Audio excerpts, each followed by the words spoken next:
روایت ہے کہ ابراہیم بن ادھم، جس کو ابراہیم بلخی بھی کہتے ہیں، بلخ سے اس کا تعلق تھا، ایک سنیاسی صوفی تھے اور بادشاہت چھوڑ کر جنگل کی طرف چل نکلے۔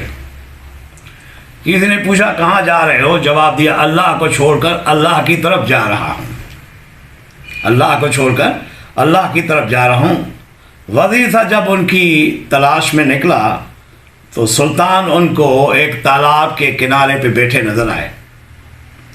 وزیر نے کہا بادشاہ سلامت، آپ واپس چلیں، بادشاہی برباد ہو رہی ہے، لوگ بے چین ہیں۔ سلطان کے ہاتھ میں سوئی تھی، وہ سوئی تالاب میں پھینک دی۔ وزیر با تدبیر سے کہا کہ یہ جو سوئی میں نے تالاب میں پھینکی ہے یہ واپس نکال کے دو، تو پھر میں واپس چلتا ہوں۔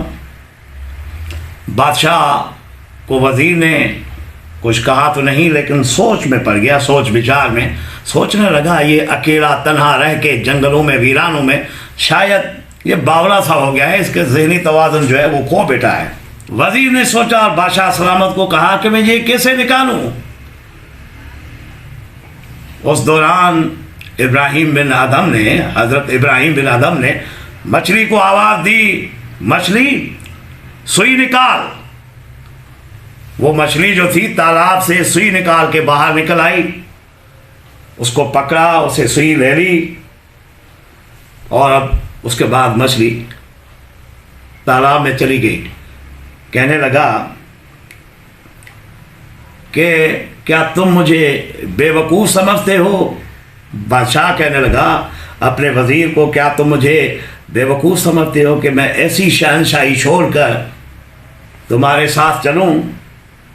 مطلب یہ ہے کہ جب تمہارا تعلق اللہ سے قائم ہو جاتا ہے، خالق کائنات سے جڑ جاتا ہے، تو اس کی تمام مخلوق سے تیرا تعلق بن جاتا ہے، اور پھر وہ آپ ان کی فلاح کے لیے دعا کرتے ہیں اور وہ آپ کی بات مانتی ہیں اور آپ کا لحاظ خیال کرتی ہیں۔ مقصد یہ ہے کہ شخص بن کے نہیں، شخصیت بن کے رہو، کیونکہ شخص تو خاک ہے، خاکی ہے، فنا ہو جانے والی چیز ہے، شخصیت فنا نہیں ہوتی۔